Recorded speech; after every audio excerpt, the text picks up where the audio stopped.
Serial सरू में आ गया है बहुत ही धमाकेदार ट्विस्ट, जहां पर कामिनी ने दादू पर हमला कर दिया है। यह देखकर सरू के पैरों तले से जमीन खिसक जाती है। दूसरी तरफ सरूजा मिल चुकी है।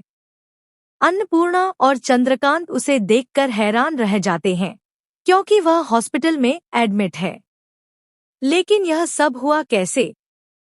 चलिए बताते हैं। अगर अभी तक आपने हमारे चैनल को सब्सक्राइब नहीं किया है तो जल्दी से कर लीजिए।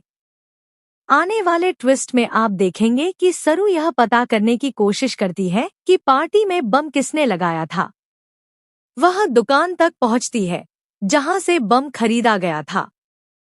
वहां पर पूछताछ करने पर दुकानदार बताता है कि जिसने यह सामान मंगवाया था वह लड़का छुट्टी पर है, क्योंकि उसकी बेटी पिछले 3 साल से बीमार है और वह हॉस्पिटल में है। इसी बीच जब सरू और वेद लौट रहे होते हैं तो रास्ते में उन्हें सरूजा की गुमशुदगी का पोस्टर दिखता है। लेकिन उससे पहले ही एक बाइक वाला वहां आता है और छींटे उड़ाकर चला जाता है। सरू घर लौटती है और अन्नपूर्णा से पूछती है। अन्नपूर्णा बताती है कि उसने अपनी बड़ी पोती और बहू को ढूंढना शुरू कर दिया है।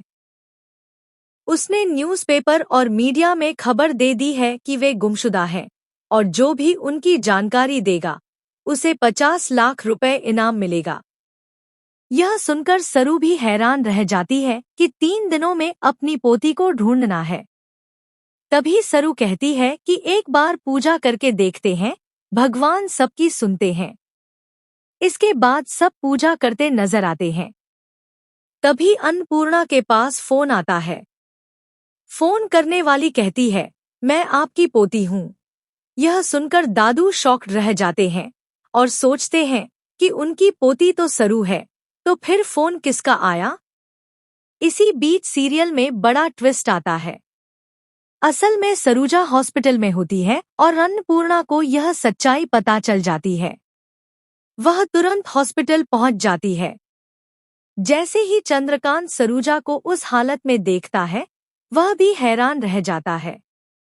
वहीं घर पर कामिनी दादू पर हमला कर रही होती है। वह कहती है कि सरूजा को तो मैं होश में आने से पहले ही खत्म कर दूंगी और अब तेरी बारी है बुड्ढे। तू भी अब नहीं बचेगा। मैं तुझे भी नहीं छोड़ने वाली। अब सीरियल और भी धमाकेदार हो चुका है। क्या 3 दिनों के अंदर सरू को यह पता चल पाएगा कि यह परिवार उसी का है? और क्या सरूजा होश में आकर सारा सच बता पाएगी? आप आने वाले ट्विस्ट के लिए कितने एक्साइटेड हैं? हमें जरूर बताएं।